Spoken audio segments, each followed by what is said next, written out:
good. Well, now you know some of my secrets. We really do have a good time at Draper University, and it's so much fun to see what these students do after they've been through it. Because what we've done is we've stripped away their high school hang-ups. We've made it so that they can feel great about doing whatever it is that they need to go do. You know, there's so many things. Fear drives so many of us in so many ways. Watching the news is scary, but if you can strip away your fear, it's amazing what you're capable of. And I think that's what we do with those students. I think they're going to live more dangerous lives, but they're going to end up doing really some extraordinary things. So what I thought I'd do today is talk a little bit about investing. But before I do, I want to cover something that I believe is sort of near and dear to my heart. I've been flying. I was in Seoul, and then I was in. I flew from Seoul, Korea, to Kazakhstan through Uzbekistan, and lost my luggage. And so now I'm a little ripe, by the way. But I started to think that, and I'm going around the world, so I started to think about the term international. And it made me start thinking that that's an old term. And I think it's good for us to sort of have this right now where this is the first time I've been to Turkey where I had to kind of go through all these lines to get a visa. It wasn't great. It was sort of one of those things where you knew there really was no reason for it other than these leaders trying to stay in power and you know, kind of moan at each other. And I thought of the term international, and it's a little like, you know, interdivisional sports or whatever. Each of these countries has their leader and their fiefdom and their way of operating, but we are all global. I've decided that international is now, even though I'm saying it about 50 times today, not going to be a part of my vocabulary, because global is so much more what we are today. All the geographic borders have fallen. All of us now can easily move from country to country. Those governments, those people in power are saying, you know, telling us all what to do, but we can leave. Or in the case of Tunisia, we can gather a social media campaign and overthrow them. This is a really amazing, interesting time, and it's so exciting for me. And I'm starting to put some real effort into seeing what is the global governance. What does that look like? We know what international governance looks like. It's all these little land-based wars and, you know, spats and bilateral agreements and that sort of thing. But what does the global world look like from a governance standpoint? And that is going to be a really interesting issue. And here's what else is happening.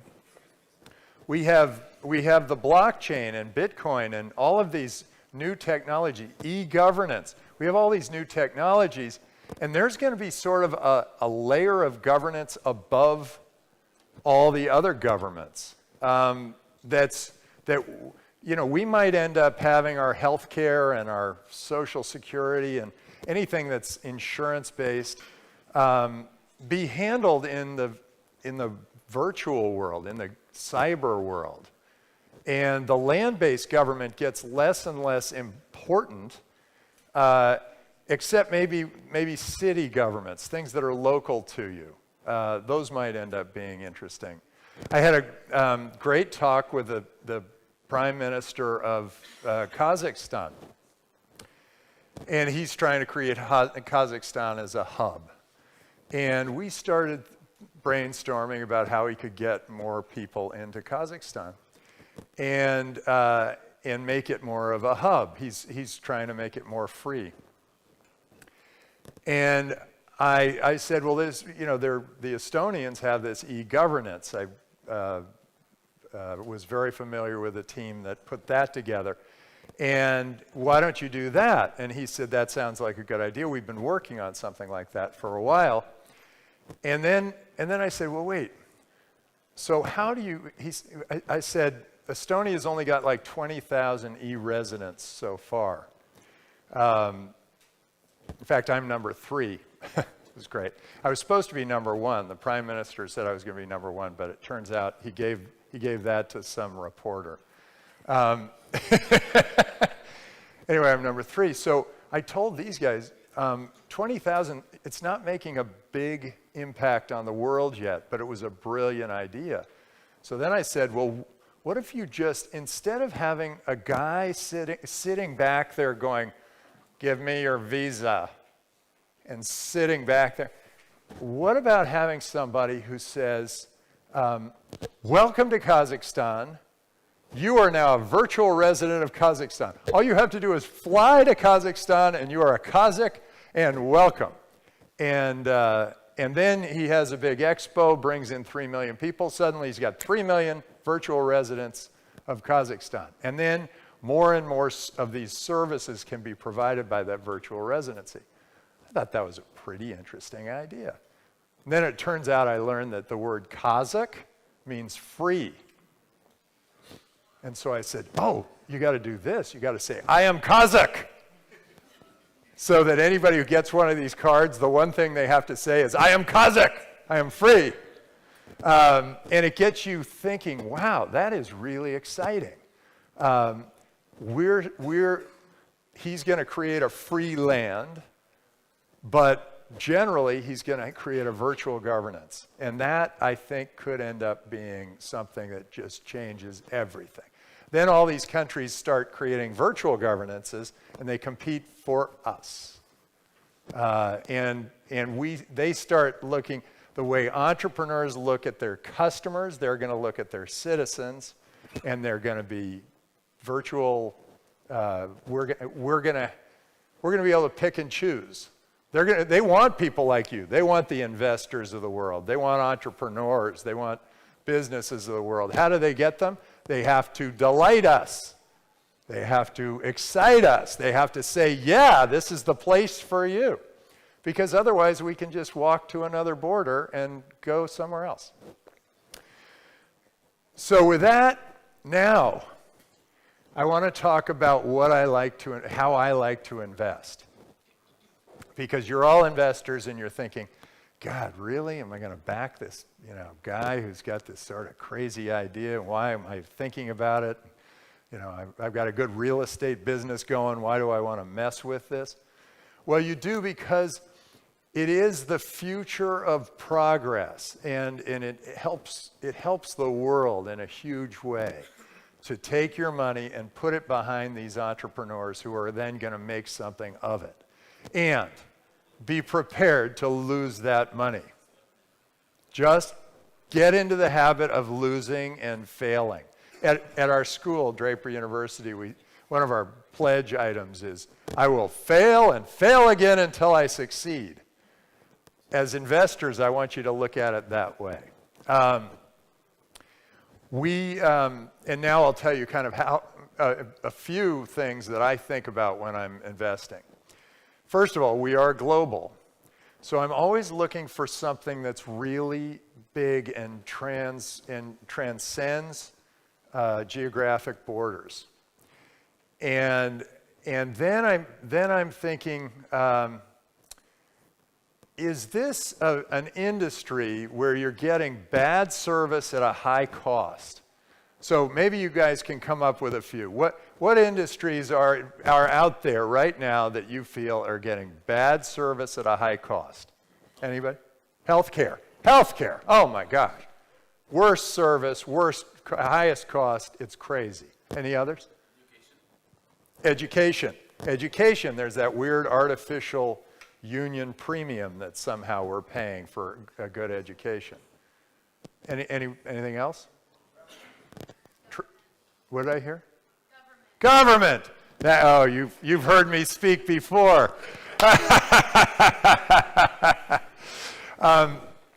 So what I usually say is I first pick on my own industry. I say finance. Finance is this industry where we pay a crazy high price for our banks, for our investment banks, for our venture capitalists. We pay crazy prices and we get bad service. And what do you do about that? Well, whenever I look at an industry, I say, if it's got those characteristics, really high costs and a really high price for the service and really bad service, I say, what technology can be used to transform that industry? What can we do to go after healthcare, education, government, finance? What technology is out there that can sort of change the nature of those industries and give an entrepreneur a chance to build a wedge into a market that then can grow and eventually transform that industry so everybody gets good service at a low cost. So right now, that technology, I think there are lots of great technologies out there. There's 3D printing, there's CRISPR, there's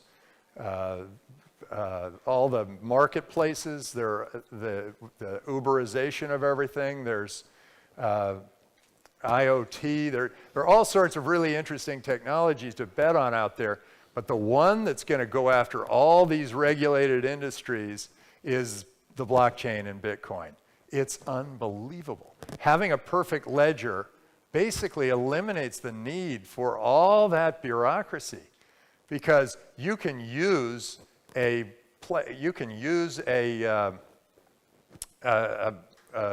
blockchain platform to do all the things, say, that government does. It keeps a perfect record of everybody who comes through the country. It does it keeps track of your health care and your health care insurance. It keeps track of your pensions or your age or whatever. It does all those things.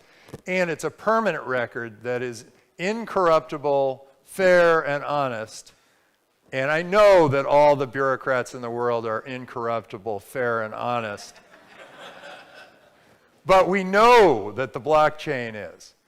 And so I look and I say, this is a huge opportunity. This is a globally transformative technology that is going to open up all sorts of new possibilities for entrepreneurship. And it's going to make our world awesome. You know, and in the meantime, we're going to still have international out there, but I'm seeing this beautiful global light at the end of the tunnel, and I think we're going to see some really amazing things. So I look at those industries, I look for that big margin, and I look for those technologies that are going right for something that could be really extraordinary. Then I think, okay, is this business interesting? Is it unique? Is it something that I could go and do? If I can go and do it, forget it. Is it something that has an interesting new twist? Is there an idea in there? And then I think, okay, well, my specialty is business modeling, and so I then don't actually even care what they're thinking about for a business model, but then I go and I challenge those entrepreneurs with a business model and get them really thinking about the business model as much as they might have even thought about the technology, because that could be the make or break for the business. You keep the business alive long enough, it becomes successful. And then the other thing that we see thousands of business plans every year, And so we don't get to meet everybody. And so I make the cut based on how big's the market, is it an industry that needs transforming, and is it interesting technology? And then I say, okay, this passes all those tests, and I meet the entrepreneur. The one thing I'm looking for when I meet the entrepreneur is incredible gusto and enthusiasm. They have to just love what they're doing. It doesn't have to be like cheerleading, you know, go, go, team. But it does have to be like, I always ask this one question. It's a good question for all of you to ask when you're looking at an entrepreneur. Why are you doing this? Do it that way. Why are you thinking? What are you thinking? Why are you doing this? And then it's interesting. The great entrepreneurs are separated from the would-be entrepreneurs very quickly. The would-be entrepreneurs say, well, because my friend thought it was a good idea, and I would have, or the bold ones say, I want to make money, or they say, I want to make you money. Those are sort of the clever ones.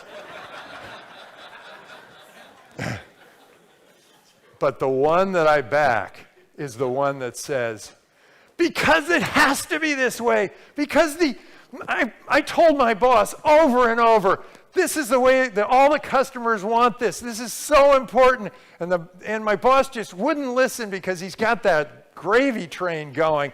And he knows that we got to do it this, he knows that maybe we got to do it this way, but he just has this great thing going, and it's an innovator's dilemma or whatever. But I've got to do it. And if I'm not going to do it with you, I'm going to do it with somebody else. There are plenty of people, you know, plenty of fish in the sea. When I see that, I think, okay, this guy or girl, by the way, women are rocking it now. Yeah. It's amazing. And most of, I mean, the ones I see are these ones that go through Draper University, and they come to Draper University kind of go, oh, hi, I'm here. And they leave Draper University going, I'm going to take over the world. Because they go through this survival training, and they come out just like super strong. And there's this wave. My daughter is only backing women. There's this wave where you're going from, you know, what used to be like 5% of entrepreneurs being 5% of entrepreneurs being women to now like, I don't know, 30. And that to me looks like a major trend. And the women who do start businesses are going to be quite extraordinary because they're taking that big, you know, they're taking that big step we were talking about. Ooh, little stiff legs. So where was I? You know, women, they always confuse me. So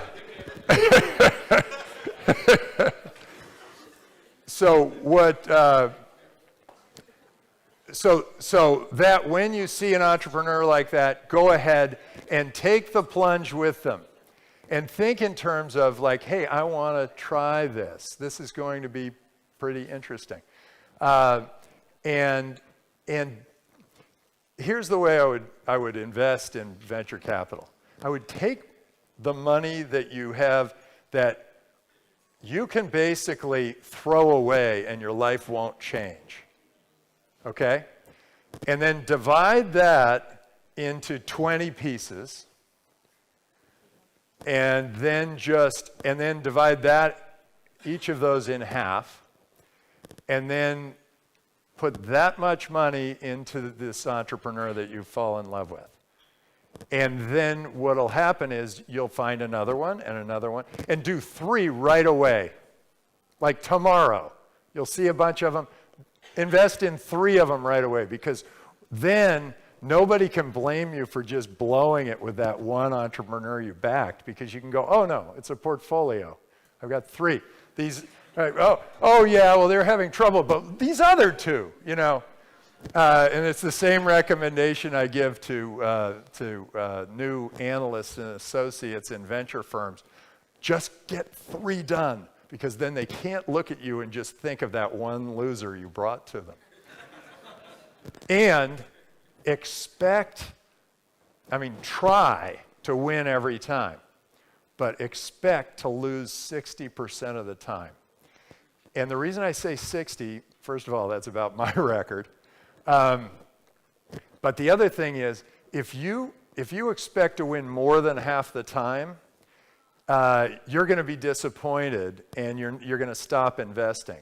But if you expect to lose more than half the time, you're going to go in there and go, okay, I might lose it. Pretty likely I'm going to lose it, but I'm behind you and I believe in you and I hope that you make this thing successful.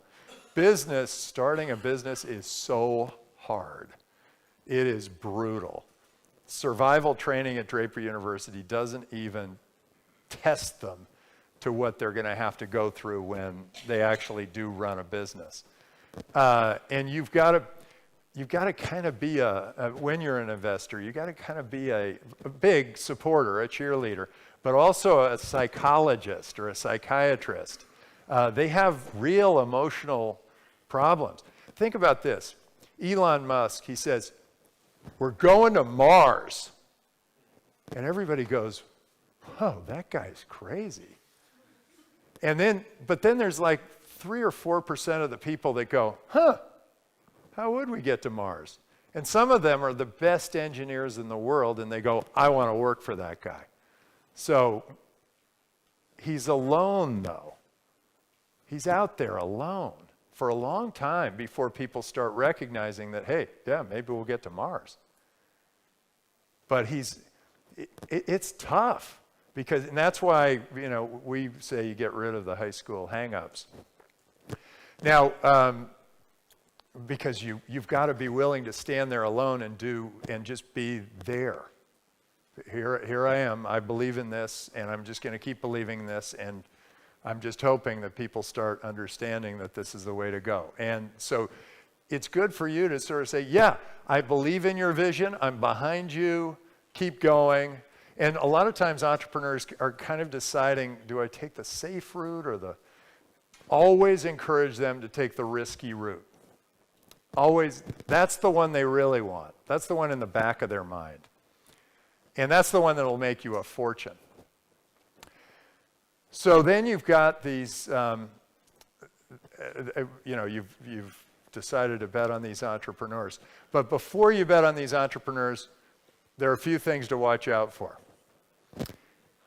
Watch out for the relationship between the founders. First of all, if they both want to be the CEO, they'll talk over each other in the meeting. If they're dating, all they really care about is like dating, and they're not really as interested in what they're pitching you. They're just having the excitement and the whatever, and they're not really going to dedicate their lives to it. Or maybe one of them is, but that relationship is going to blow up, and so is the business. So I don't recommend that. But if they're married, it works. But you've got to tell them that one of you is CEO, and whoever that is has to be able and willing to take all the risks that they have to take to make this thing successful. Because what usually happens is one spouse is the one who says, yeah, we've got to make sure that we can pay for everybody's education, and we've got to do this and that. Well, you need one of them to just go, yeah, but I'm the CEO, and we're going to try this, and this may totally blow up, and we're going to have to go get jobs. Incidentally, at Draper University, we have this exercise. Okay, you have 24 hours, go get a job offer on paper from somebody you've never met before. They go out, they do. About 90% of them come back with a job offer on paper. It's pretty amazing. But what we're really telling them is, hey, you can always go get a job. You can't always change the world. You You can always get a job.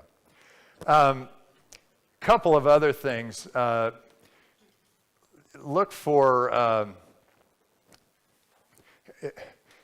these are kind of broad classifications, but make sure the person fits the job.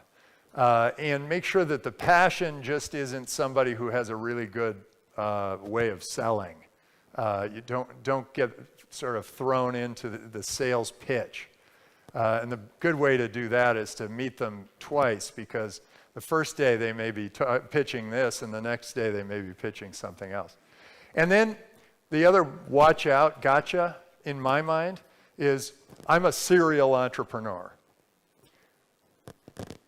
I scream running away from entrepreneurs that are serial entrepreneurs, because I think, oh, wait, serial entrepreneur, you're just going to, you're here for a quick hit and then you're gone? I mean, I'm counting on you to run this business for your life. And you're telling me that you've done this 6 times and, some of them you sold, some of them you lost all the money, whatever. I'm thinking, well, great, I'm glad you're able to try and try again. But, and I think it's okay to have entrepreneurs who have failed, and they keep trying and going.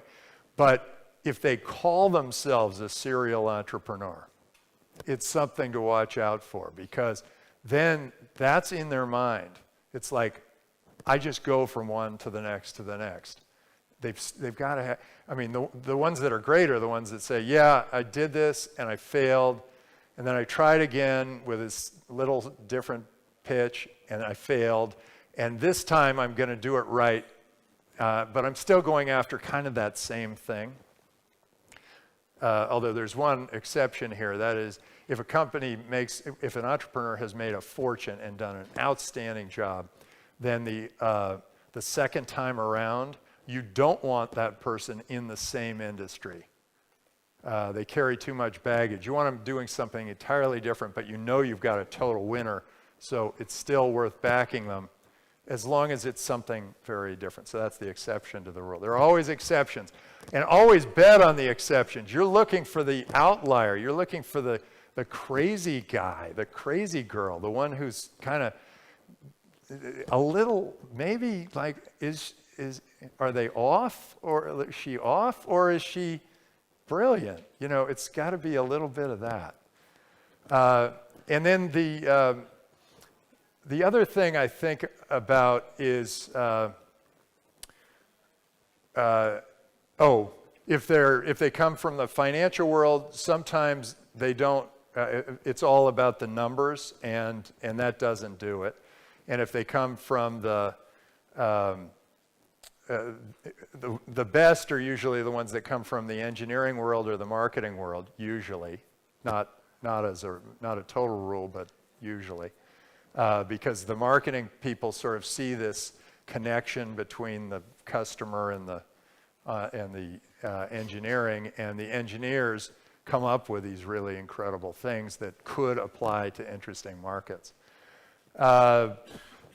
With that, you're here for a couple of days. You might as well back a few entrepreneurs. Have some fun out there. And then ride this wild ride that I've been able to enjoy through my whole life.